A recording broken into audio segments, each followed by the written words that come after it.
Good day, folks.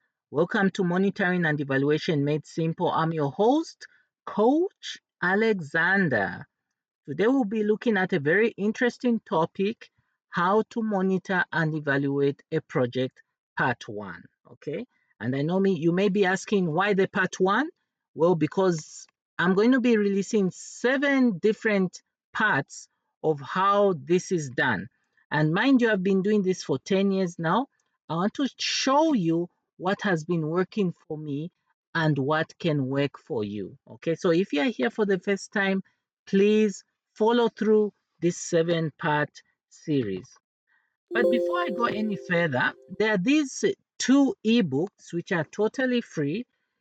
In the link in the description, you simply click the link, get these ebooks if you haven't done so yet. There's one on the logical framework analysis step-by-step guide, and then you've got the monitoring and evaluation beginner's guide 2020. Please feel free to get these because they are totally free, no strings attached.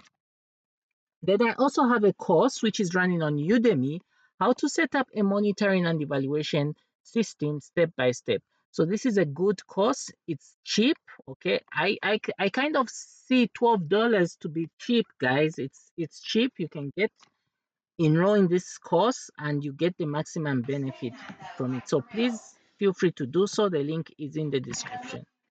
And please take full advantage of the timestamps because this is quite a long video.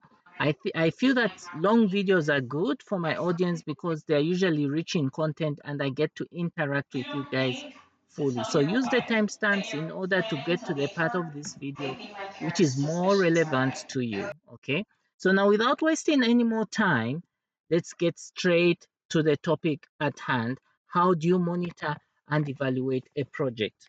So now you see, guys, in everything that we do, especially when it comes to understanding these things, we need to fish out the key words that we will take home as we are analyzing this topic.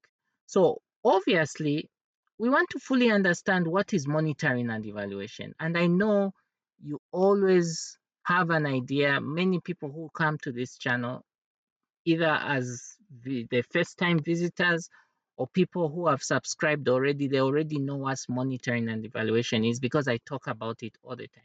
But I still feel we should talk about it so that we can get the ball rolling. And I also want you to understand what a project is, okay? So that you fully appreciate how wide M&E is and how you can contribute to spearheading the M&E agenda. Okay, so monitoring and evaluation is used to assess the performance of projects. Okay, institutions, programs set up by government, international organizations, and NGOs. Okay, so this definition I just got it from the internet. There are tons and tons of definitions of what monitoring and evaluation is, okay? But in a nutshell, that is what it is. And the key thing you need to understand is that you're using this as a tool to measure performance, okay? That is what is key. And apart from that, we are not only interested in the performance of projects, okay? Because people, when it becomes like that, then you find that we are just interested in results without fully understanding how we got these results. Okay, so that's not what only M&E is about, but it's also about learning. It's all about improving.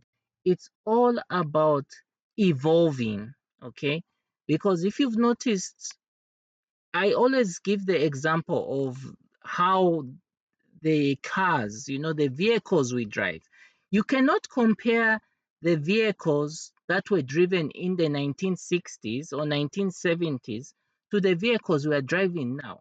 Okay, these vehicles, friends, have evolved to a level where we are just at a whole different era of technology. And for us to have reached there, it's because of the learning. Human race is always learning. And it is through this learning that we are improving. We learn from our mistakes. Making mistakes is good because you become a better person, especially if you correct those mistakes and improve. So that is what M&E is about. So now the project, if we are to understand what a project is, it is interesting because, again, on the internet, there are different definitions, okay?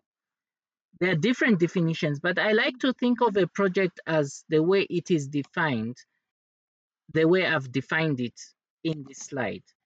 It is a temporal endeavor undertaken to create a unique product, service, or result. Okay? So now I gave you an example of the vehicles, okay? But let's go nearer to home.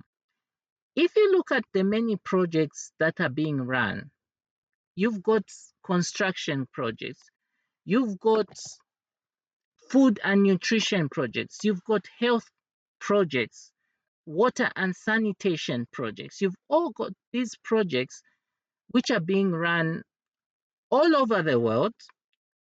Governments are pumping huge amounts of money at the expense of their own people just to have these projects running in other countries. Okay. So why are people putting so much effort in running these projects? Okay. Because these projects, dear friends, are creating a solution. For instance, if a road, people tend to think, that okay, when you tar a road, when you have a road tarred somewhere, it is just tarred for the sake of it. But the truth is that when you tar a road, you are creating markets, you are creating industry, you're creating jobs. Okay, it is solving a problem. Okay, that is what projects do. And it's also the same with food and nutrition projects. I mean, why do we have these food and nutrition projects? It's simple, because you want to end poverty. Okay, that's the whole issue. Water and sanitation, the same. You want to and disease, because when there's lack of water, then even hygiene is a problem, and even health becomes a problem. So you want to remove disease occurrence happening in a certain area.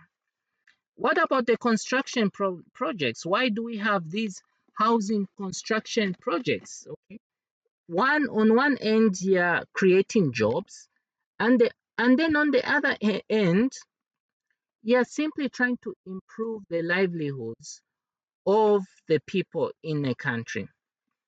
So now the question is, we have all these projects running, and we know the reasons why they are running, but where does M&E fit in? Okay, well, M&E fits in the sense that these projects have to be done in a transparent, accountable, sustainable performance resource. I mean, it has to be done in a manner that it's going to be beneficial at all angles from all stakeholders. Okay. So there's something I need to tell you about transparency. In other parts of the world, if you go to the Western part of the world, okay, although they do claim there is no corruption, and I agree with them, corruption is airtight, okay, but it could be there. But if you go to other parts of the world, corruption is a huge problem. So you find that if you have projects running in a certain country, that is when it's even more important to have M&D systems running, okay? But it's not really about trying to remove corruption.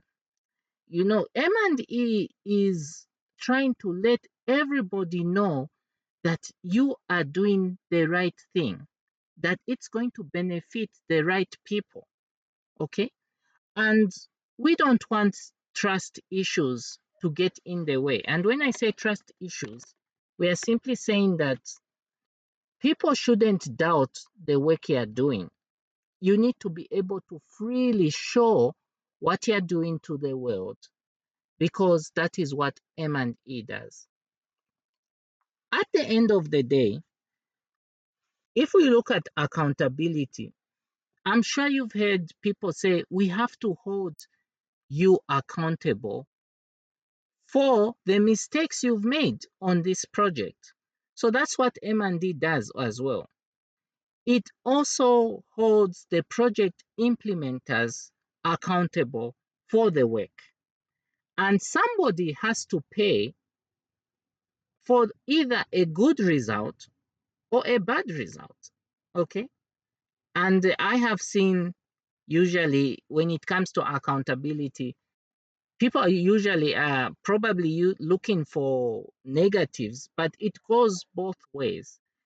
You should be held accountable for the good results, and you should be held accountable for the bad results. You should be held responsible for whatever comes out of a project. So the M&D system will show to the world, if the project failed, why did it fail?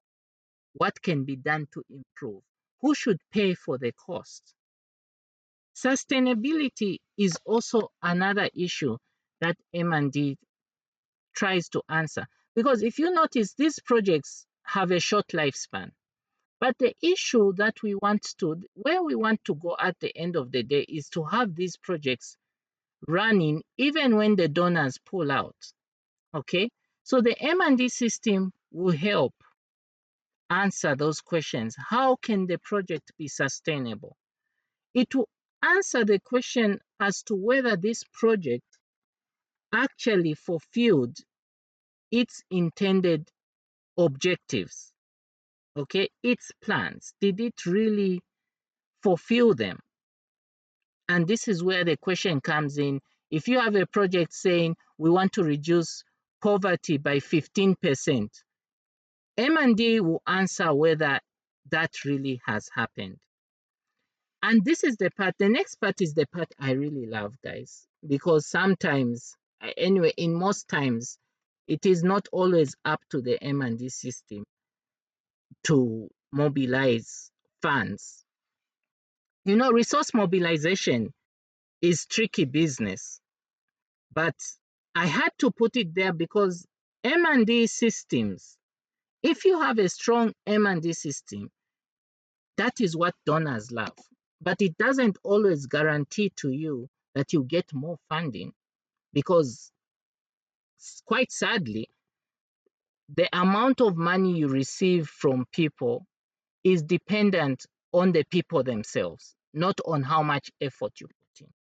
Okay? Because sometimes you may put in so much, but the people out there make the final decisions. Okay? But it's always good to have a strong M&D system, and when you have good results communicated to the right people, these people are willing to invest more in your project. Okay, so this 7-part series is going to explain to you how monitoring and evaluation is done using a practical example. Okay, I found a document on the internet which we're going to use when doing this 7-part series on how do you monitor and evaluate projects. So I'm going to use a practical example on something I got over the internet, and then we're going to discuss step by step how you can monitor that particular project. Okay, so guys, this was just an opening tutorial, okay, on how monitoring and evaluation is done. It's a 7-part series which I'm going to be posting regularly. So please tune in to my channel to get the latest posts.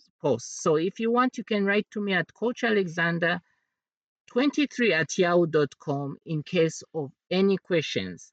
So this is where we come to an end. I've been your host, Coach Alexander, and see you on the other side.